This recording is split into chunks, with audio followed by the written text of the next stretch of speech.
basically, they put a guardianship kind of deal with the brothers so that every month a check came home for Harriet that was then put into like a retirement fund. And whenever the circus wouldn't pay, also the lawyer got a cut because the lawyers always get a cut, right? And when they wouldn't pay or the checks were bounced, this fella named John Howe would run out and find them wherever they were in the world. Sometimes they were in Canada, sometimes they were in Venezuela. I mean, they traveled all over.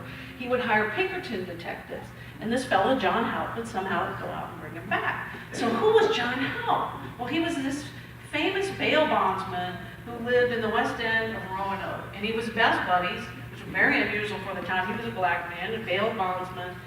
His wife ran a store called Miss Irene's, but I couldn't get any bones to the story. And then one day, my friend Joanne Poindexter, who used to work at the Roanoke Times, she said, well, you need to go meet Miss Showalter, and she's here today. Would she mind raising her hand? Miss Sarah Showalter. Sarah, we rode all around, didn't we? Yeah. We rode all around. That's her on the picture. John Howe and Miss Irene were basically her mother and father. They adopted her when she was a little girl. And when I got that story, it just brought all those documents to life. And she showed me where the store was and the West End, and it was just so great. I did the same thing. Sarah and Joanne introduced me to other people who had grown up in the neighborhood. And so I just relearned what I've always known as a reporter, is that the documents and the legal cases, all that stuff can only take you so far. There's no substitute for like really going out and talking to people. And there were still a lot of people who knew about the story or who had met George and Willie once when they were home. I was driving around with a lady named Regina Keats one day, 86-year-old at the time. And she not only remembered the circus managers leering over them when they would come back home. She said they hovered over them like they owned them or something.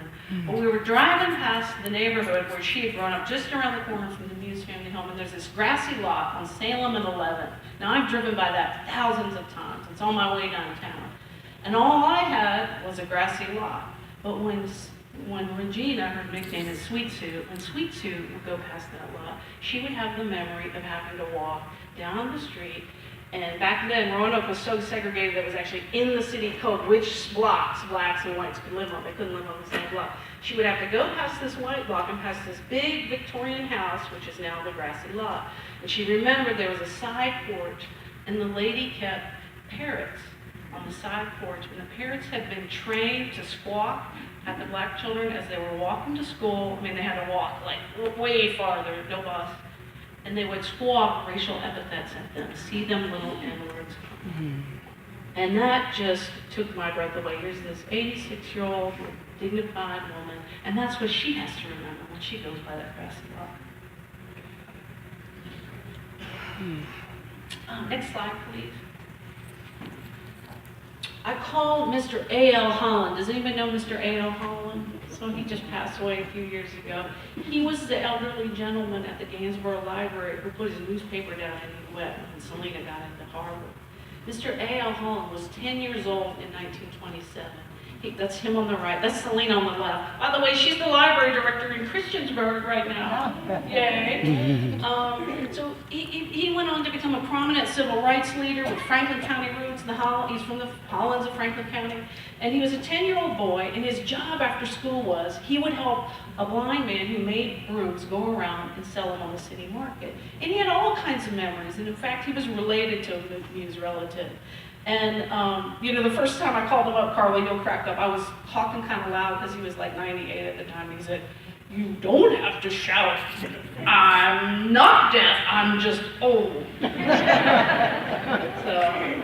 But the reason he talked to me was because he knew I knew Carla Lewis and I knew Selena. And he was going to talk to me. And that was just like, again, back to my small town newspaper roots.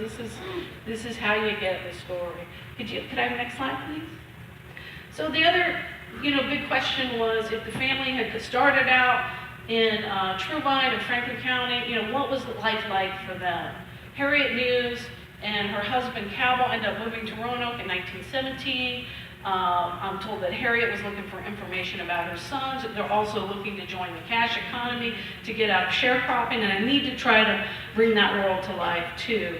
And so, I did what I did, which is I called people I knew, and I had met Janet Johnson and her mother Mabel and Charles Pullen a year earlier, and I said, I'm going to be doing this book on Truevine. Will you introduce me to some people? And so she introduced me to Mr. A.J. Reeves, 103, almost 104, still driving, by the way. And just a host of other people, Thelma Muesli. They all had memories. And one of the things Janet said that still kind of chokes me up, she said she remembered hearing the story of George and Willie, and she felt sorry for them. But she also said,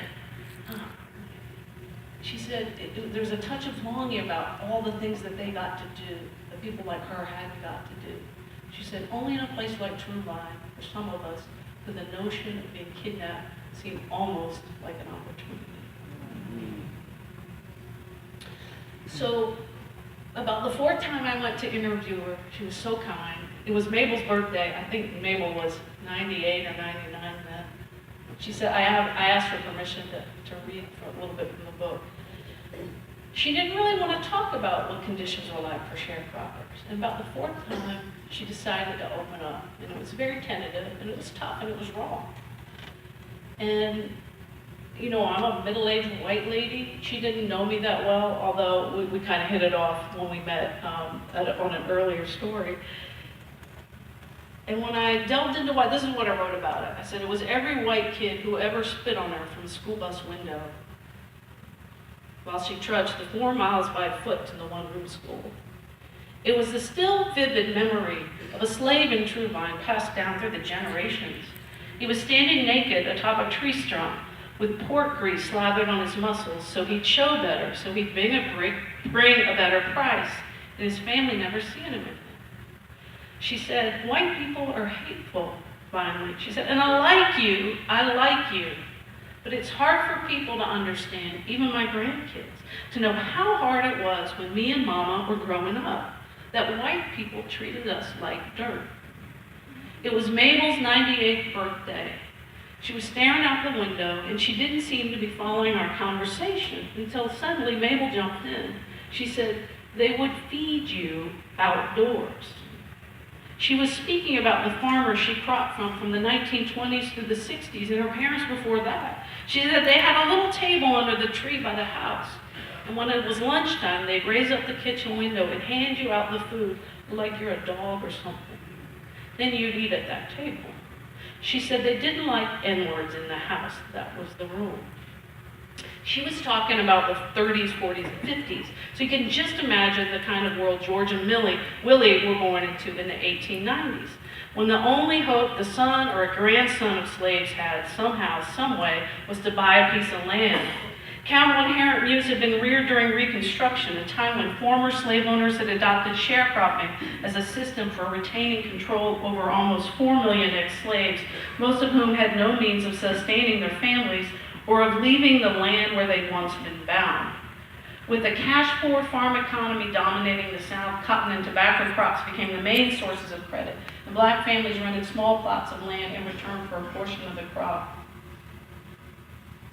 And I just want to say here that this pain that I see time and time again at readings, the talks I give, it's from both sides of the aisle. I know it's so resonant with African American people today, but I wanted to tell you about, I was given just a short presentation at a bookstore in Roanoke, downtown Roanoke, called Book No Further. And this man sat in the back, white farmer. I could tell he had his farm because he had his bib overalls, and he had a truck outside, and he'd driven in from, I think he said Callaway. And he just was very quiet and waiting for everyone to get their books signed. And I said, yes, sir, can I sign your book? Would you like me to personalize it? He said, I just want to tell you a story. He said, when I was a little boy, we had sharecroppers on our farm.